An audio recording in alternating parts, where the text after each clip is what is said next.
Hey everybody, it's Paula here from the Excel Club and welcome to today's video. In today's video, we are going to take an orientation of the Powerquery window.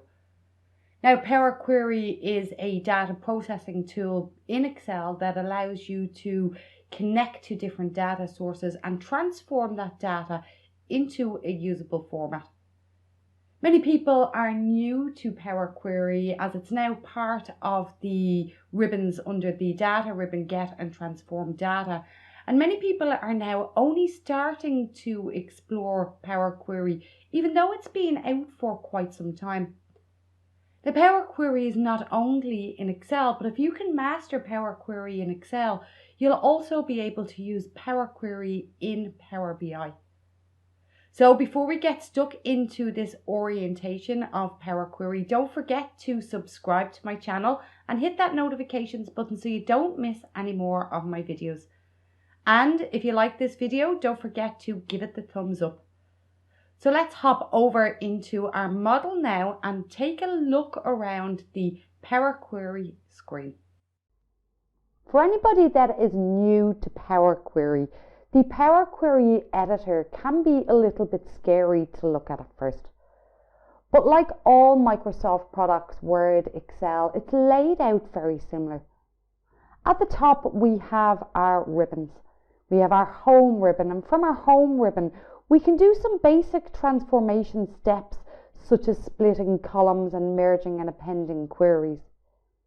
We also then have a transform ribbon, and this is where most of the transformations take place.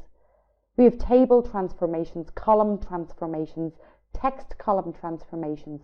We've got number columns, date and time columns, and structured columns. In addition to this, we also have a column or a tab to add new columns. We can add columns from example or custom columns. We can also add date columns, and we can also add columns from numbers or from text. The final ribbon is the view ribbon. The view ribbon I find very handy. So first of all, we have this formula bar here, which is quite like a formula bar you would see in Excel.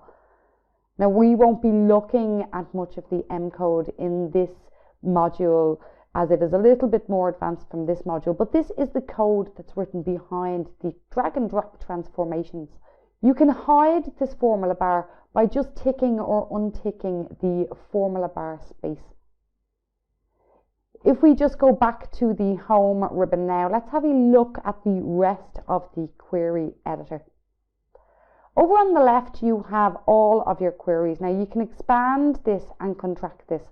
If you have more than one query, they will all be listed down here in your queries.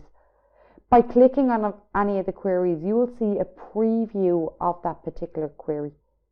Now, if you right-click on the query, you're also given some options such as copy, paste, delete, rename, duplicate, reference, and so forth.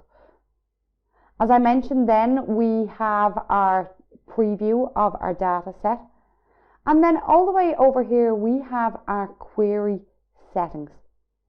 Now, we can turn on and off our query settings. So I just turned off our query settings, and if we click our view ribbon and query settings, we can turn back on our query settings. So in our query settings, we have properties, and the properties is going to be the name. Now, in this particular case, we had connected to an Excel file and one sheet in the Excel file, and the name of that sheet was Amber. And within that connection source, it named the property, it named the table as per the sheet in Excel.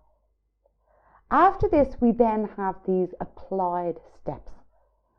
Every time you do a transformation in Excel or in Powerquery, you will get an applied step. And you can then navigate through these steps, which we will look at in more detail later on. You also have a little tool icon on some of them, and when you have this little tool icon, you can click in and do more advanced stuff with them. But we will look at all of that as we work further through this course.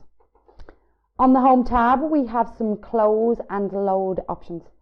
When you're finished with your transformation, you have the option then of where you want to load it to. Close and load is going to load it into tables within Excel. Close and load to will give you options about where you want to actually load the results, and we're going to look at that now. Now, these options are very much the same as in the navigator pane when you were connecting to the Excel file and you had the close and load. So when you select close and load to, you get this import data, and you have the option to load it as a table, a pivot table report, a pivot chart, create a connection only, or you can also add it to the data model. For this case at the moment, I am going to add it to the data model, and I'm going to create a connection only. Now, when you create the connections in Excel, you will get this pane over here to the right, and it'll show you all of your queries and your connections. When we hover over a query, we will get a preview of the query. Now, when you are connecting to the Excel file that we seen earlier, and if we selected load to, this is where you would see it. And you can then access it. If you need to edit it, we have these options down here. So we can view a worksheet, we can edit, and when you press edit, it'll bring us to the Powerquery editor. And then we also have some quick options. We can load to, duplicate, reference, merge, append, and properties. And we're going to look at these in more detail later.